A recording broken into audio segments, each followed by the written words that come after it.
மக்களை இன்றைக்கி நம்மளோட இருக்க வண்டி யாருன்னு வந்து பார்த்தீங்கன்னா ராயல் என்ஃபீல்ட் புதுசாக லான்ச் பண்ண ஸ்க்ராம் 440 தான். ஸோ இந்த வண்டியில் என்னென்னலாம் சேஞ்சஸ் பண்ணியிருக்காங்க அப்படின்றத வந்து ஷார்ட்டாக வந்து இந்த வீடியோவில் வந்து பார்த்துருவோம். ஸோ இந்த ஸ்க்ராமில் மிகப்பெரிய அப்டேட் என்னென்னு வந்து பார்த்தீங்கன்னா, பழைய இன்ஜின் வந்து 411cc வந்து கொடுத்துட்ருந்தாங்க. இப்போ வர இந்த இன்ஜின் 440cc வந்து கொடுத்துருக்காங்க. ஸோ நம்பர் செகண்டாக கொடுத்துருக்க இந்த அப்டேட் என்னென்னு வந்து பார்த்தீங்கன்னா, முன்னே நமக்கு வெறும் ஃபோக் வீல் மட்டும்தான் ஆப்ஷனாக இருந்தது. இப்போ வந்து பார்த்தீங்கன்னா அலாய் வீல்ஸுமே வந்து ஒரு ஆப்ஷனாக வந்து கொடுத்துட்ருக்காங்க. ஸோ நம்பர் தேர்டாக கொடுத்துருக்க இந்த அப்டேட் என்னென்னு வந்து பார்த்தீங்கன்னா, நமக்கு முன்னே ஹாலஜன் லைட் மட்டும்தான் ஆப்ஷனாக இருந்தது. இப்போ வந்து பார்த்தீங்கன்னா எல்இடிஸில் வந்து அப்கிரேட் பண்ணியிருக்காங்க.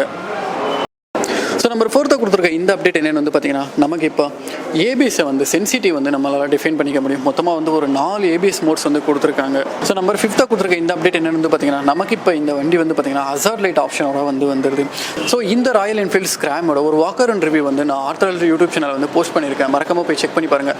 ஸோ இந்த வண்டியை பற்றி யாருக்காச்சும் என்கொயரிஸ் இருந்துச்சுன்னா ஸோ மறக்காமல் Shri Saravana motors Royal Enfield ஒசூரை வந்து காண்டாக்ட் பண்ணுங்கள். ஸோ நம்ம சேனலுக்கு யாரான புதுசாக இருந்துச்சுன்னா மறக்காமல் நம்ம யூடியூப் சேனலை வந்து சப்ஸ்கிரைப் பண்ணி வச்சுக்கோங்க.